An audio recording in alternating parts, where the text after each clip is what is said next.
Second আমি হাম্বলি মাননীয় সদস্যদেরকে রিকোয়েস্ট করব মূল প্রশ্নের সাথে সমন্বয় রেখে সম্পূরক প্রশ্ন করা। কুমিল্লা ৪ আসন থেকে নির্বাচিত মাননীয় সংসদ সদস্য জনাব আবুল হাসনাত, আপনি একটি সম্পূরক প্রশ্ন করতে পারুন দয়া করে। ধন্যবাদ মাননীয় স্পিকার। সালাউদ্দিন সাহেবকে প্রশ্ন করলে আবার কখন নোটিশ দেওয়ার কথা বলে ফেলেন, তো সেই বিষয়টা নিয়ে সবসময় আমরা একটু সংকোচে থাকি। তো আমরা পুলিশ সংস্কার নিয়ে কথা বলছি, পুলিশের সুশৃঙ্খলা নিয়ে কথা বলছি। লাস্ট 1 মাস পুলিশের শৃঙ্খলা নিয়ে যখন আমরা স্বরাষ্ট্রমন্ত্রী মহোদয় তো মাননীয় স্পিকার, মাননীয় সদস্য জি বলতে দেন।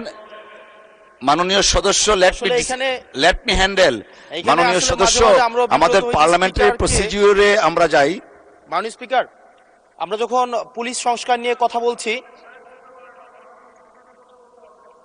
মাননীয় স্পিকার মাননীয় সদস্য আপনি দয়া করে বসুন। আমরা আশা করছি পরবর্তীতে আমরা সকল সদস্যগণ সংসদীয় যে নর্ম আছে, প্র্যাকটিস আছে, সেটা মেনে চলবো। Thank you. Yes, thank you মাননীয় স্পিকার। মাননীয় স্পিকার, পুলিশ সংস্কার নিয়ে যখন আমরা কথা বলি বা পুলিশের যে বিষয়গুলো, তৃণমূলের কিছু পুলিশের অনেক সমস্যা রয়েছে ইনস্ট্রুমেন্টাল। যেমন পুলিশকে যখন তদন্ত করতে পাঠানো হয়, ওই তদন্তের খরচ কিন্তু থানা থেকে দেওয়া হয় না, আর যেটা দেওয়া হয় সেটা কিন্তু অপ্রতুল। আমরা যখন পুলিশকে একটা কাজ করতে দিচ্ছি কিন্তু বাজেট দিচ্ছি না, পুলিশে একটা কালচার প্রচলিত রয়েছে, সেটা হচ্ছে ম্যানেজ করে নাও। এই ম্যানেজ করতে গিয়ে দেখা যায় পুলিশ দুর্নীতির বিভিন্ন কাজে তারা কনভেনশনালি জড়িয়ে পড়ে। যেমন কিছুদিন আগে আমাদের 26শে মার্চের প্রোগ্রাম হয়েছে, এবং সেটা হচ্ছে সবাই জানে, এই 26শে মার্চের প্রোগ্রামে যে বাজেট দেওয়া হয়েছে প্রশাসনকে, সেই বাজেট এবং প্রোগ্রাম করতে গিয়ে যে খরচ হয়েছে সেটার মধ্যে কিন্তু আনুপাতিক অনেক ধরনের ব্যবধান রয়েছে। তখন যে কাজটা করতে হয়, পুলিশ ব্যবসায়ী থেকে তারপর হচ্ছে তার এলাকার বিভিন্ন প্রতিষ্ঠিত মানুষ থেকে কিন্তু অর্থ উঠাতে হয়। আমার মাননীয় স্বরাষ্ট্রমন্ত্রীর কাছে প্রশ্নটি হচ্ছে, এই যে পুলিশের যথাযথ বাজেট দেওয়া হবে কিনা, যাতে করে তাদের যে রুটিন ডেইলি অ্যাক্টিভিটিগুলো রয়েছে সেই ডেইলি অ্যাক্টিভিটিগুলো যথাযথভাবে তারা পরিচালনা করতে পারে, এবং তাদেরকে যেন ম্যানেজ করে নাও কালচারে যেন না যেতে হয়, এবং কোনো ধরনের দুর্নীতিতে যেন তাদেরকে যুক্ত না হতে হয়। ধন্যবাদ। আর একটা বিষয়, যদি সম্বোধন করার ক্ষেত্রে যদি ভুল হয়ে থাকে সেটা আমি অ্যাকনোলেজ করছি, কারণ আমার এই সংসদে আমি আসছি, আমার 27.5 বছর বয়স। সেখানে মাননীয় স্বরাষ্ট্রমন্ত্রী যখন সংসদে এসেছেন 1991 সালে, আর আমি জন্ম হয়েছি 1998 সালে। তো সেই জায়গাতে যদি কনভেনশনাল যে ভুল আছে আমরা সেগুলো সংশোধন করতেও রাজি। আমাদের যখনই আমাদেরকে নোটিশ করবেন আমরা সেটাকে সংশোধন করে নেব। ধন্যবাদ। ধন্যবাদ মাননীয় সদস্য। We are learning every day. ধন্যবাদ। মাননীয় মন্ত্রী। মাননীয় স্পিকার, আপনাকে ধন্যবাদ। এটাই হচ্ছে পার্লামেন্টারি কালচার। আমি বয়স যাই হোক, মাননীয় সংসদ সদস্য হিসাবে আমাকে অ্যাড্রেস করতে হবে যে সদস্য প্রশ্নটি উত্থাপন করেছেন। আর্লি এজে পার্লামেন্টে আসাটা একটা সৌভাগ্যের বিষয়। আমরা সবারই উজ্জ্বল ভবিষ্যৎ কামনা করি। যেই মানে আমরা যে সময় এমপি হয়েছি তার চাইতেও আরো 8-10 বছর পরে জন্ম নেওয়াটা সৌভাগ্যের বিষয়, কারণ তার আগে সামরিক শাসনের সময় ছিল। যে প্রশ্নটা মাননীয় সদস্য উত্থাপন করেছেন, বাজেটের মন্ত্রী তো আমার পাশে আছে। এখন আমরা অনুরোধ করব পুলিশ বাহিনীকে আরো বেশি কর্মক্ষম করা এবং দুর্নীতিমুক্ত রাখার জন্য যথাযথ বাজেট তিনি দেবেন, এবং সেই বিষয়ে আমরা আগামী বাজেট অধিবেশনে পুলিশের বাজেট বৃদ্ধির জন্য আমি একটা প্রস্তাব মাননীয় অর্থমন্ত্রীর কাছে মাননীয় প্রধানমন্ত্রীর মাধ্যমে করে রাখছি।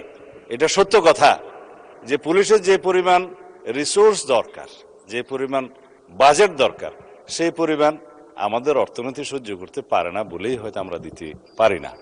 তবে আমরা একটা ট্রান্সপারেন্ট এবং জবাবদিহিমূলক পুলিশি ব্যবস্থা যদি কায়েম করতে চাই, পুলিশ যেন অন্য কোনোভাবে ম্যানেজ করার কালচার থেকে বেরিয়ে আসে, সেটা আমাদেরকে নিশ্চিত করতে হবে। ধন্যবাদ মাননীয় সদস্য। ধন্যবাদ মাননীয় মন্ত্রী।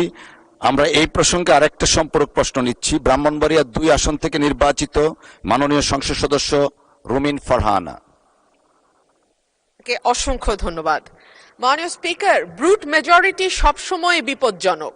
অতীতেও আমরা সংসদে যখন ব্রুট মেজরিটি দেখেছি সেটা পরিণতি খুব ভালো হয়নি। মাননীয় স্পিকার, সে কারণে আমি বিনীতভাবে বলি, আমাদের সম্পূরক প্রশ্নের বিধিনিষেধ যদি এত কড়াকড়ি ভাবে করেন তাহলে আমরা কি করে মন্ত্রী পরিষদকে জবাবদিহিতার আওতায় আনবো? মাননীয় সদস্য, এটা এই অবস্থান থেকে করা হয়নি। We are abide by the rules and regulations of the parliamentary procedure, and I am hereby to declare that I cannot go beyond the procedure. I understand মাননীয় স্পিকার, কিন্তু তারপরেও একটু যদি উদার হই তাহলে বোধহয় ভালো হয়। আমাদের মাননীয় স্বরাষ্ট্রমন্ত্রী, উনি অত্যন্ত দক্ষ যোগ্য ব্যক্তি, উনি সংবিধান যেমন ভালো জানেন, আমি নিশ্চিত উনি ওনার মন্ত্রণালয়ের ব্যাপারেও অনেক বেশি জানেন। সে কারণেই একেবারে সম্পূরক প্রশ্ন ঠিক ওই মূল প্রশ্নের আঙ্গিকে না হলেও আমি মাননীয় স্বরাষ্ট্রমন্ত্রীর দৃষ্টি আকর্ষণ করে বলছি, বাংলাদেশের মানুষের কপাল এমন যে মরার উপর খাড়ার ঘা সব সময়ই থাকে। দীর্ঘ 15 বছর গুম, বিচার বহির্ভূত হত্যা, হেফাজতে নির্যাতন, নেতাকর্মীদের ধরে নিয়ে গিয়ে পা ভেঙে ফেলা, অসুস্থ করে দেওয়া, এই কালচার ছিল। এরপরে অন্তর্বর্তীকালীন সরকারের সময় মাননীয় স্পিকার আমরা দেখলাম মব কালচার। 2024-এর সেপ্টেম্বর থেকে 2026-এর জানুয়ারি পর্যন্ত মাননীয় স্পিকার আমাদের যেই পরিসংখ্যান সেটা বলছে যে 250-300-র উপরে মানুষ নিহত হয়েছে এই মবের খপ্পরে পড়ে। আমার মাননীয় স্বরাষ্ট্রমন্ত্রীর কাছে প্রশ্ন, যেহেতু একটা খারাপ কালচার বাংলাদেশে শুরু হয়েছে এবং আমি নিজেও 21শে ফেব্রুয়ারি সেটার একজন ভুক্তভোগী, সেটা বন্ধ করার ব্যাপারে সরকার কি মেজার নিবে এবং স্বরাষ্ট্রমন্ত্রী এই ব্যাপারে কি কি পদক্ষেপ নেবেন? ধন্যবাদ। ধন্যবাদ মাননীয় সদস্য। মাননীয় মন্ত্রী। মাননীয় স্পিকার, আপনাকে ধন্যবাদ। মাননীয় সদস্যকেও অনেক বেশি ধন্যবাদ দিচ্ছি। এই মব কালচারের ইস্যুটি একটা ডিফারেন্ট ডিবেট, আলাদা ডিবেট হতে পারত। যত পরিসংখ্যান তিনি দিয়েছেন 24-এর 5ই আগস্টের পর থেকে এই 26-এর জানুয়ারি পর্যন্ত, সে পরিসংখ্যানটা আমার কাছে নাই। তবে আমাদের কাছে অনুমান আছে। আমরা সরকারের দায়িত্ব পেয়েছি, আমি এটা ক্ষমতা বলতে চাই না, আমরা এই রেসপন্সিবিলিটিটা পেয়েছি। এই দায়িত্ব নেওয়ার পর থেকে আজকে আমরা প্রায় 45 দিনও এখনো হয় নাই, 1.5 মাস হয় নাই। এর মধ্যে ঠিক মব নয়, মবের মতো, কারণ এখানে ডেফিনিশন আলাদা করতে হবে। কোনটা গাইবান্ধার পলাশবাড়িতে থানায় গিয়ে হামলা, সেটা কি মব হবে? নাকি কোনটা 21শে ফেব্রুয়ারিতে মাননীয় সদস্যের উপরে হামলা হয়েছে, সেটা কি মব হবে? নাকি উত্তরা একটা বিজনেস সেন্টার, উত্তরা স্কোয়ার সম্ভবত নাম, সেখানে ঘেরাও করে দোকানপাট ভঙ্গ করেছে, সেটা কি মব হবে? সবকিছুকে মব বলা ঠিক হবে না।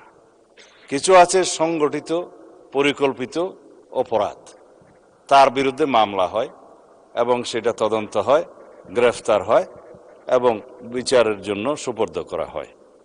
কিন্তু স্পষ্ট উচ্চারণ আমরা করেছি দায়িত্ব নেওয়ার পরে, বাংলাদেশে কোনো রকমের মব কালচার আর থাকবে না। রাস্তাতে যে কোনো দাবি নিয়ে মহাসড়ক সড়ক অবরোধ করে দাবি আদায়ের যে প্রবণতা ইন্টারিম গভর্নমেন্টের সময় দেখা গিয়েছে, ক্ষেত্র বিশেষে সেই গভর্নমেন্টের দুর্বলতার কারণে ইন্সপায়ার্ড হয়েছে, সেটাকে আমরা আর কখনো এলাও করব না। গণতান্ত্রিক প্রক্রিয়া হিসেবে দাবি থাকবে, সেই দাবির জন্য সংশ্লিষ্ট কর্তৃপক্ষের কাছে, মন্ত্রণালয়ের কাছে, ডিপার্টমেন্টের কাছে অবশ্যই দাবিনামা স্মারকলিপি দেয়া যাবে। সেই জন্য জনমত সৃষ্টির জন্য সেমিনার, সিম্পোজিয়াম আয়োজন করা যাবে এবং প্রয়োজনে সেটা একটা জনসমাবেশের মাধ্যমে প্রকাশ করা যাবে এবং অ্যাসোসিয়েশন রাইট টু স্পিকস, এগুলো আমরা এনশিওর করব, সেটা করা যাবে। It's Democratic culture. কিন্তু মবের মাধ্যমে যেন আমরা সবাই এই সমস্ত দাবি আদায়ের প্রবণতা থেকে বেরিয়ে আসি। যখন সেটা মব হবে, মবের ডেফিনিশন আলাদা, স্পেসিফিক ক্রাইম হবে, ক্রাইমের ডেফিনিশন আলাদা, কোথাও থানায় গিয়ে আক্রমণ হবে, সেটা আলাদা। আমি এই প্রসঙ্গটা এখানে তুলছি না, কারণ এটা একটা রাজনৈতিক বক্তব্য তখন হয়ে যাবে, কোনোদিন যদি সেই বিষয়ে কেউ নোটিশ দেয় সেটা করব, অথবা আমারও ইচ্ছা আছে 2-1 দিন পরে 300 বিধিতে আমি একটা বিবৃতি দেব। ধন্যবাদ মাননীয় স্পিকার।